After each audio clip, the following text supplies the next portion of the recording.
I've been married to Sarah for 6 years. We had what I thought was a great relationship. Sure, like any couple, we had our ups and downs, but I always believed we were solid. We shared a home in a cozy neighborhood, both of us juggling our busy careers, Sarah as a marketing executive and me as a project manager. It was a typical suburban life, but I was content. That was until I started to notice the little signs. It began innocently enough. Sarah started coming home late from work. At first, I dismissed the late nights as just the demands of her job, but then she began to change her routine.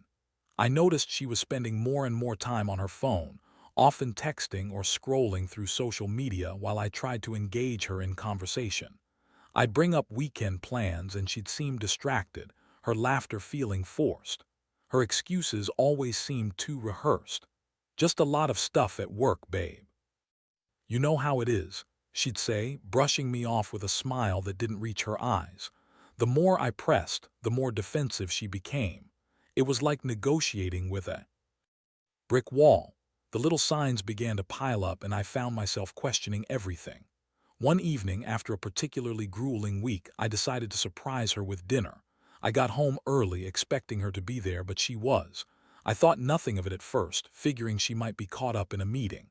I set the table, lit some candles, and put on her favorite music. But as the clock ticked past 8, unease crept in. When I finally heard the key turn in the lock, I was ready. She walked in looking slightly disheveled. Her hair was a mess, and she had this unmistakable scent that didn't belong to her, cologne. I didn't say anything at first, just watched as she rushed to change her clothes. "Hey, I'm so sorry. It's been crazy," she said, her voice a bit too strained. I offered a knowing smile, trying to push down the growing dread in my stomach. But as we sat down to dinner, I couldn't shake the feeling that something was off. The turning point came a few weeks later. I accidentally stumbled upon her phone during a lazy Sunday on the couch. I was looking for the TV remote and found her phone face up on the coffee table. Out of sheer curiosity, I saw a message pop up from a contact I didn't recognize. "Can't wait to see you again. Last night was amazing." My heart dropped. I felt like I'd been punched in the gut. I didn't need to see any more. I'd found my evidence, the proof of her betrayal.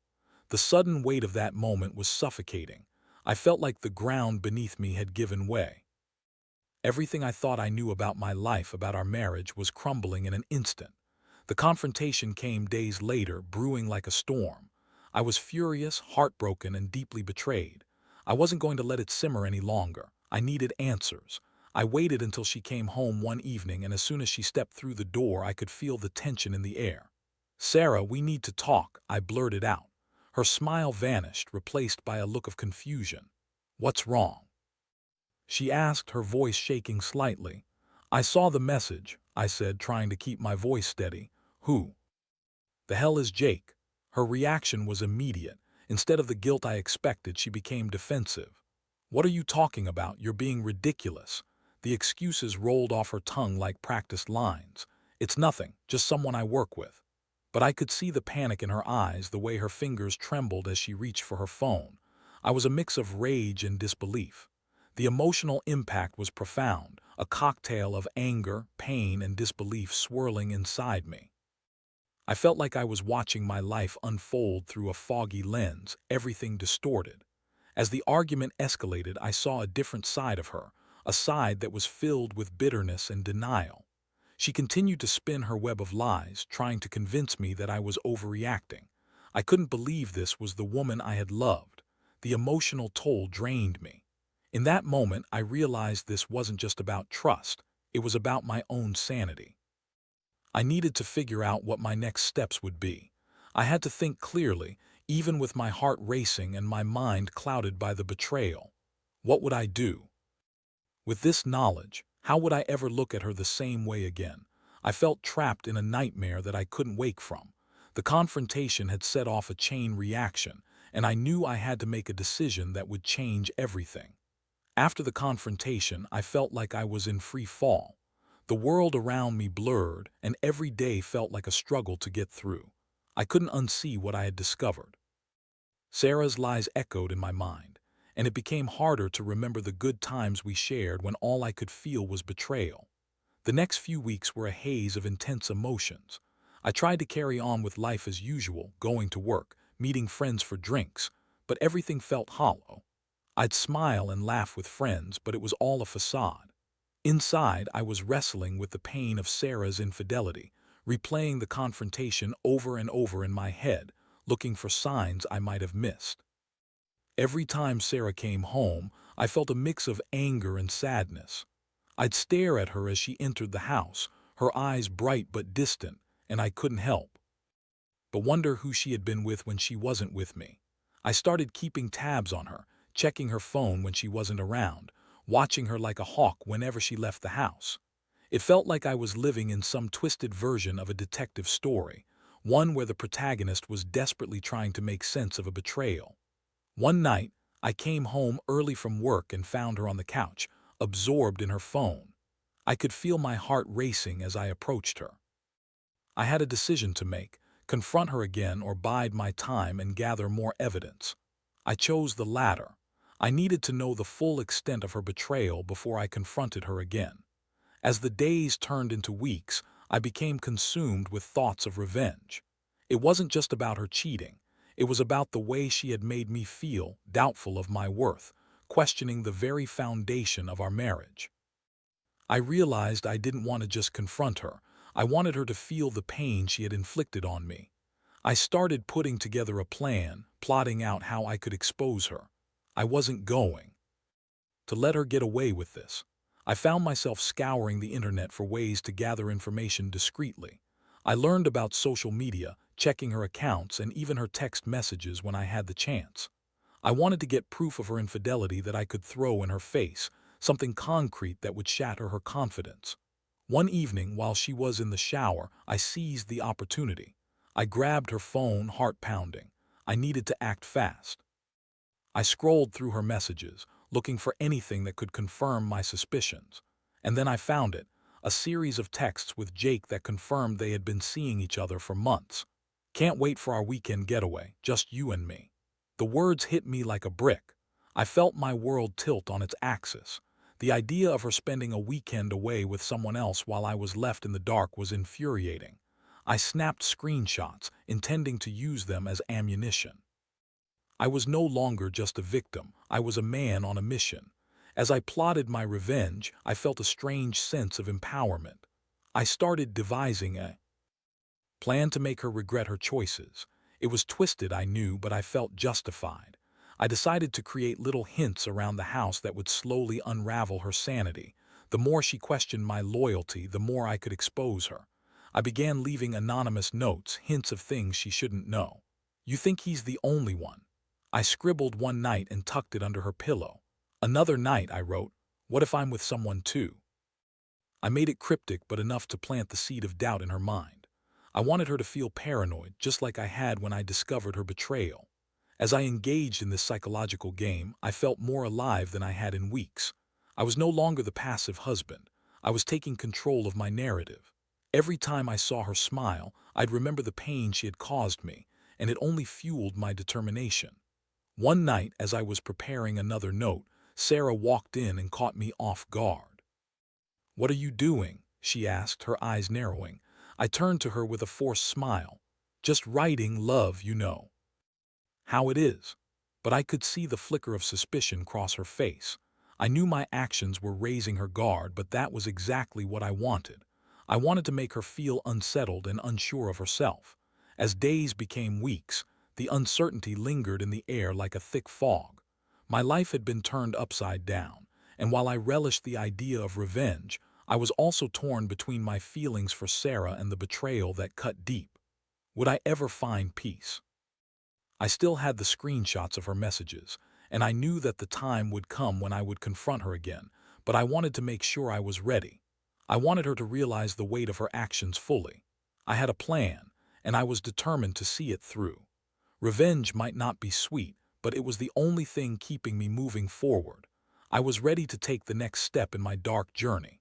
The days dragged on as I continued my game of psychological chess with Sarah.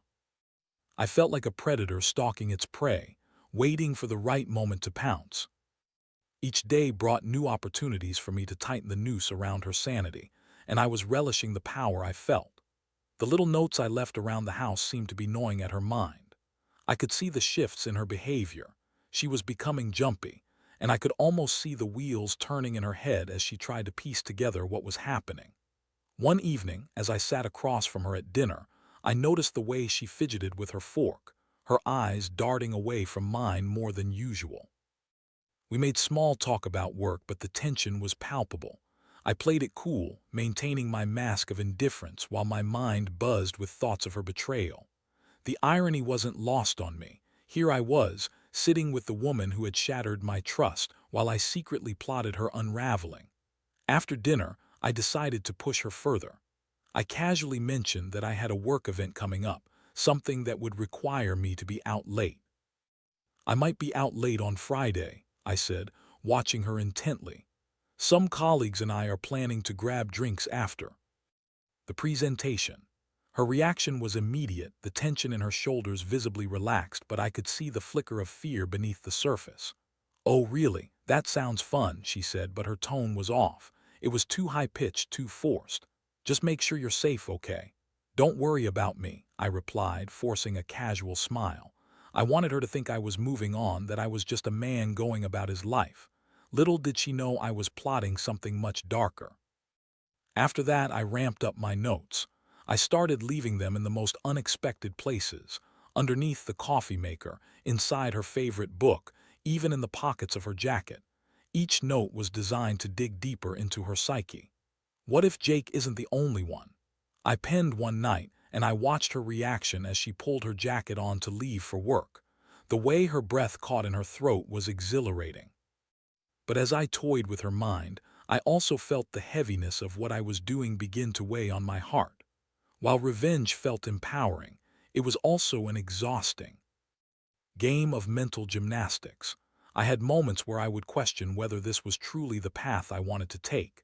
Did I really want to bring her to the brink of madness? The answer was always yes, especially when I thought back to the betrayal. Then came the night of the work event I had mentioned. I had planned everything meticulously. I told Sarah I would be out late, and she seemed relieved. I could almost see the gears turning in her head. She likely thought I would be too busy to bother with her. I had arranged to meet up with friends, but my true plan was to set the stage for a confrontation. I called a couple of my closest friends, Josh and Mike, telling them everything that had been happening. They were shocked but supportive. "You know you have to confront her with all this, right?" Mike had said. "You can't just keep playing these games forever." I knew he was right, but I wanted to do it on my terms, with all the evidence laid out for her to see. I wanted her to understand the depth of my pain and betrayal. As the evening progressed, I found a bar where I could keep an eye on Sarah's social media. I monitored her posts, waiting for any sign that she was interacting with Jake. I had seen enough from her messages to know they were still in contact. I wouldn't be surprised if she was with him that very night. Around midnight, I got the notification I was waiting for. She posted a picture of herself at a bar, and in the background I could see Jake's unmistakable silhouette. A rush of adrenaline shot through me. I felt sick to my stomach, but at the same time I felt the satisfaction of knowing I was right. The little signs had been real, and now I had the visual proof I needed. I couldn't wait any longer. I texted Josh and Mike, letting them know I was heading home to confront Sarah. My heart raced as I drove back, a mix of anger and sadness washing over me. I was about to pull back the curtain on her lies, and I was terrified of what I would find. When I walked through the door, I was met with the dim glow of the living room, and I could see Sarah sprawled on the couch, her phone in hand. She looked up, startled, as I entered. "You're back early," she said, her smile faltering as she took in my expression. "Yeah, I thought we should talk," I replied, my voice steady, but my insides were churning. As I approached her, I pulled out my phone, showing her the image of her with Jake. "Do you care to explain this?" I asked, my voice firm, but inside I was a storm of emotions. Her face drained of color, and I could see the panic rise in her eyes. I can explain," she stammered, but I wasn't in the mood for excuses. I was done with her lies. "You've been lying to me for months, Sarah," I said, my voice rising slightly. "How could you do this?" Her reaction was predictable but still infuriating. She began to backtrack, her words fumbling as she tried to spin a narrative. "It's not what you think. I was going to tell you. I never meant for it to go this far. I felt a surge of anger wash over me, and I didn't want to hear her excuses. I was ready to lay everything on the line, and I wasn't going to let her manipulate me any longer. She had made her choices, and now it was time for her to face the consequences. As we stood there, the palpable tension crackled in the air. I knew this was the moment I had been waiting for, but what would it mean for our future? What would I decide to do once all the cards were on the table? This confrontation would change everything. The confrontation reached a boiling point, and I could feel the intensity of the moment wrapping around us like a vice. Sarah's face was a mix of panic and desperation, and I could see her scrambling for words, but nothing she said made sense. "I swear it only happened once. You have to believe me." She pleaded, but I was done believing her lies. I had thought I would feel satisfaction when I finally confronted her, but instead I felt a strange numbness wash over me. I was heartbroken and furious, torn between wanting to hear her excuses and the overwhelming urge to shove her betrayal back in. Her face, once, I echoed, incredulous. "You think I believe that? The messages, the late nights, and now this." I waved my phone in front of her, the image of her smiling alongside Jake glaring back at us. "Look, I know I messed up. I should have never let it go that far, but I love you, I really do. This was just a stupid mistake," she said, her voice breaking. But the weight of her words felt hollow, like empty promises. I hadn't come this far to let her off the hook. "Love? Is that what you call it? Because it sure doesn't feel like love to me," I retorted, my heart racing with a mix of anger and pain. "You've been deceiving me for months, Sarah. You broke the trust we built, and now you want me to pretend everything is okay." Her eyes welled with tears, and I could see the desperation clawing at her. "Please, don't do this. I'll make it right. I swear." She reached for my arm, but I pulled away, unable to trust her touch any longer. "You've already made your choices," I said, my voice steady but filled with hurt. "You chose to betray me, and now you want me to just brush it off like it's nothing." I took a deep breath, trying to steady myself. This was the moment I had been waiting for, the moment to reclaim my dignity. "I don't think I can do this anymore," I said finally, the words tasting bitter. "If you really loved me, you would have never done this." Her face crumpled at my words, and for a moment I felt a twinge of sympathy, but I quickly pushed it aside. The empathic part of me wanted to comfort her, but the wounded part of me screamed for her to feel the consequences of her actions. "I can change, just give me another chance," she cried, voice rising as the panic set in. "I'll do anything, I'll cut him out of my life, just don't leave." Her pleas hung in the air, but I stood my ground. I couldn't let her manipulate me any longer. "You had your chance, Sarah. You chose him over me, and now I have to think about what I want." As I turned to walk away, I felt a mix of empowerment and heartbreak. I had finally found my voice, but the price was high. I couldn't help but think about the love we once had, how it felt so genuine, and now everything was tainted. I needed space to think, to process what had happened. I spent the night at a friend's place, leaving her in the haunting silence of our home, a mix of sorrow and anger swirling within me. I needed to clear my head, but I also needed to figure out what I truly wanted. The following days were a blur. I found solace in spending time with Josh and Mike, sharing beers and venting about everything. They were supportive, but I could see the concern etched in their faces as I recounted the events. "You can't let her back in like that, man," Mike warned. "You deserve better." But the emotional toll was heavy. I found myself oscillating between anger and sadness over Sarah. I thought about the good times, the laughter, the adventures we had shared. It felt like a cruel joke that all those moments had been tainted by her betrayal. Every memory felt like a dagger, twisting deeper into my heart. I also began to question myself. How had I missed the signs? What had I done wrong? I scoured my mind for ways I could have prevented this, but deep down, I knew the answer wasn't about me. I had done everything I could to support her, to be a good husband. Her choices were hers alone. After several days of reflection, I returned home to confront Sarah one final time. I needed to lay everything on the table to understand if there was any chance to rebuild what had been broken. I knew it wouldn't be easy, but I deserved the clarity. When I walked through the door, I found her sitting on the couch, looking lost and vulnerable. The tension was still thick in the air, but I felt a sense of resolve wash over me. "We need to talk," I said, my voice firm but calm. "I know," she replied, her voice barely above a whisper. "I'm so sorry for everything. I've been doing a lot of thinking too." I took a deep breath, preparing myself for what was to come. "I can't pretend that what you did didn't happen. You betrayed me and it shattered my trust, but I want to understand where your head is at. What do you want now?" She looked up, her eyes glistening with tears. "I want us to be okay again. I want to fix this. I know I messed up, but I want to try. I'm willing to do whatever it takes." "Do you even understand what that means?" I replied, my heart racing. "This isn't just about saying you're sorry. It's about rebuilding trust, and that's not something that happens overnight. It takes work, and I need to know you're serious about this." "I am serious. I'll go to therapy. I'll cut Jake out of my life for good, I promise," she pleaded, desperation lacing her voice. The sincerity in her eyes tugged at my heart, and for a moment I wavered. Could I really give her another chance? Could I live with the weight of her betrayal? I had to consider what I wanted as well. The decision loomed over me, and I realized that whatever I chose would forever change both of us. It was time to face the truth, no matter how painful it would be. What did I want moving forward? Did I truly believe in the possibility of healing, or was it time to cut my losses and walk away? I felt like I was standing at a crossroads, and the path I chose could lead to either redemption or heartbreak. I needed to decide, and I needed to decide fast. As I stood there facing Sarah, I felt the weight of the moment pressing down on me. The air was thick with unresolved emotions, and I could see the desperation in her eyes. In that instant, I recognized the gravity of the decision before me. I had to choose between the familiar ache of love and the hurt that had become part of my daily life. "Sarah," I began, my voice steady despite the turmoil inside me, "I'm not going to lie. What you did hurt me deeply.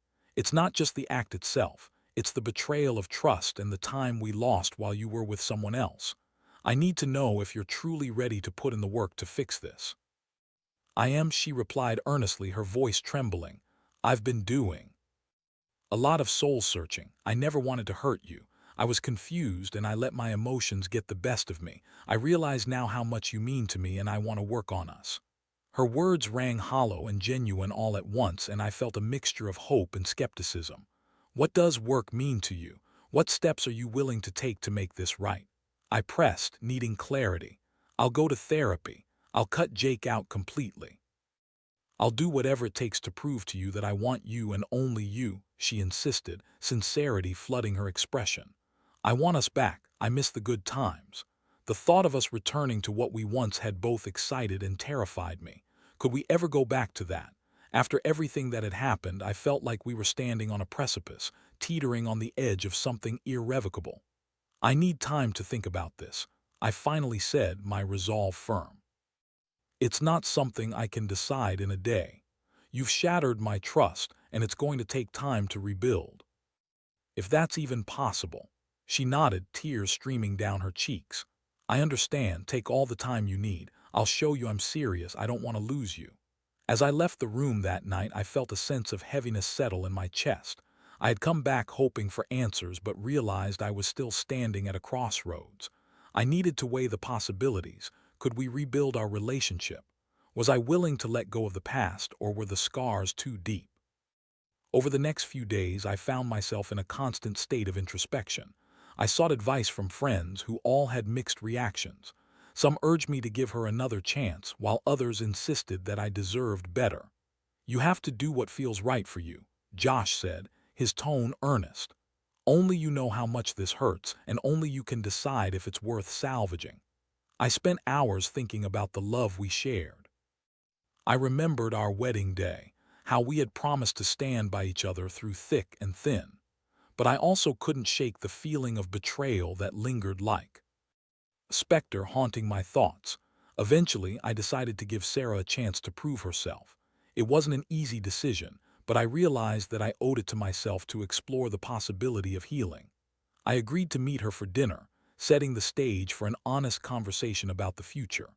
When I arrived at the restaurant, I was struck by the contrast of the vibrant atmosphere.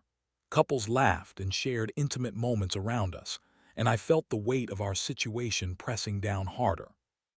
Sarah was already seated, her eyes scanning the room until they landed on me. "Hi," she said softly, a hint of nervousness in her tone. "Hey," I replied, taking a seat across from her. "Thanks for meeting me." "I wanted to talk about what I can do to make this right," she began, her hands shaking slightly. "I've been thinking about therapy and how I can work on myself. I know I need to address my issues." I nodded, acknowledging her words. "That's a good start. But I need to know that you're serious about this. It can't be just talk. I promise you it's not." "Just talk," she insisted, her voice growing more resolute. "I've realized how much I've taken for granted and how I've hurt you. I never meant for things to get this far." "Then let's set some ground rules," I said, my voice firm. "If we're going to try to rebuild this relationship, we need to be transparent with each other. No more lies, no more secrets." "Agreed," she said immediately, her eyes shining with determination. "I'll do anything to prove my commitment to this." As we talked, I could see the flicker of hope igniting in her eyes, but there was still a lingering doubt in the back of my mind. Can people really change? I knew that healing wouldn't happen overnight, but for the first time since the confrontation, I felt a glimmer of possibility. We spent the evening discussing our goals, our dreams, and our fears. It felt good to be open, but I was aware that it would take effort from both of us. I needed to be patient, but I also needed to hold her accountable. As the night wore on, I realized that the road ahead would be filled with challenges. We were both damaged and rebuilding wouldn't be easy, but I found myself willing to try, wanting to believe that we could emerge stronger from this experience. When we left the restaurant, I took her hand in mine, a small gesture of hope. "Let's take this one step at a time. I'm not promising anything, but I'm willing to try." "Thank you," she said, squeezing my hand. "I won't let you down this time, I promise." As we walked home, I felt the weight of uncertainty still resting on my shoulders, but I also felt a tentative sense of hope. Maybe we could navigate this journey together, and maybe, just maybe, we could find our way back to each other. The path wasn't clear, but I was ready to take those first steps into the unknown. There would be bumps along the way, but perhaps love could still conquer the darkness that had settled between us. Now it was time to face the consequences of our actions and see if we could truly rebuild what had been lost. It was time for both of us to put in the work. The journey was just beginning. The days turned into weeks as Sarah and I embarked on this challenging journey of rebuilding our relationship. Each day felt like a balancing act, a delicate tango of vulnerability and cautious optimism. We had agreed to be open and honest with one another, and I was determined to hold us both accountable. Sarah had started therapy as she promised, and I could see glimpses of the woman I had fallen in love with before the betrayal. At first, it was awkward. Our conversations were filled with moments of silence as we navigated through the rubble of our past. Sarah would often bring up her sessions, sharing insights about her feelings and the reasons behind her choices. I found myself listening more intently than I had in a long time. It was clear she was genuinely trying to understand herself, and in turn, trying to understand how her actions had impacted me. But with each breakthrough she shared, I also felt the weight of my own hurt. I was healing, but the scars were still fresh. I often replayed the past in my mind, and the fear of her slipping away again was ever present. There were times when I would catch her looking at me, her eyes filled with remorse, and it would remind me of the pain I had endured. But I tried to lean into the hope that we could create a new narrative together. We began to establish new routines, trying to reconnect in ways that felt safe. Weekend hikes, cooking together, and even exploring new restaurants became our rituals. Each shared experience felt like a small step towards healing, and I could see the joy returning to Sarah's demeanor. Still, I remained vigilant, uncertain if I could trust her completely again. One evening, we were cooking dinner together, a simple act that had once been a part of our daily lives. As we chopped vegetables and stirred sauces, I could feel a sense of normalcy returning. But the comfort was fragile, like a delicate glass sculpture that could shatter at any moment. I was caught in the moment, lost in the rhythm of our routine, when Sarah suddenly paused. "Can we talk?" she asked, her voice quiet. I turned to her, sensing the tension in the air. "Sure, what's on your mind?" "I've been thinking a lot about trust and how it's not just something you say, it's something you do. I want to show you that I'm committed to earning it back." she said, her eyes searching mine. I nodded, bracing myself for what was coming next. What do you mean? I feel like I need to take a step further to prove my commitment, she continued. I want to share my phone with you, let you see my messages, my calls, everything. I want you to know that I have nothing to hide anymore. Her offer took me by surprise. I wasn't expecting this level of vulnerability from her. Are you sure? I asked, my voice tentative. That's a big step. I am, she said firmly. I know I messed up and I want to be transparent from now on. It's not about you snooping, it's about rebuilding trust. If I'm going to earn it back, I need to show you I'm serious. The gesture touched me deeply. I knew it wasn't an easy thing for her to do, but it also brought forth a wave of conflicting emotions. Trust could not be easily restored, but her willingness to lay her life bare before me was a significant step. Okay, I said cautiously, let's do it. That night we sat on the couch together and she handed me her phone. I felt a mix of apprehension and curiosity as I scrolled through her messages. I didn't find anything alarming, just the mundane exchanges with friends and family. It was a relief, but it was also a reminder of the work that lay ahead. As I returned her phone, I looked into her eyes. Thank you for this. It means a lot. It's going to take time, but I appreciate you taking this step. I'll keep doing whatever it takes, she promised. I want us to make it through this together. In that moment, I felt a flicker of hope igniting within me. It was still fragile, but it was there. We were no longer just two people living in the shadows of betrayal. We were partners committed to navigating the path of healing together. Over the next few months, we continued our efforts to rebuild our relationship. Therapy sessions helped Sarah unpack her emotions, and I learned to express my feelings too. I discovered that it was okay to feel hurt and that vulnerability could lead to strength. We worked hard to communicate openly, ensuring that we were both on the same page. As time passed, I found myself able to trust her a little more each day. It was a slow process, but I felt a shift in our dynamic. We were learning to let go of the past, to accept our mistakes, and to move forward together. It wasn't always easy. There were moments of doubt and fear, but we faced them head on. One quiet evening, as we sat together on the porch watching the sunset, I turned to her and said, I think we're really doing this. It feels good. Sarah smiled, a genuine warmth filling her eyes. I believe in us. I'm so grateful you're willing to give me another chance. I'm learning to believe in us too, I admitted. It's a journey, but I think we can make it.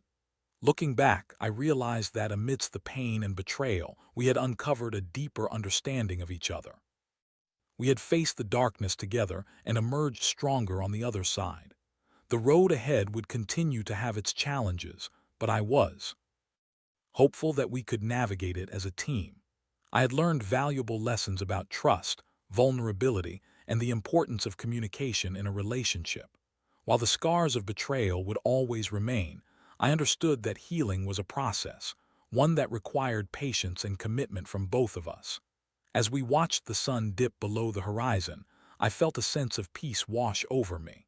The path forward wouldn't be easy, but I was ready to embrace it with Sarah by my side. Together, we were forging a new beginning, and for the first time in a long while, I felt hopeful about our future.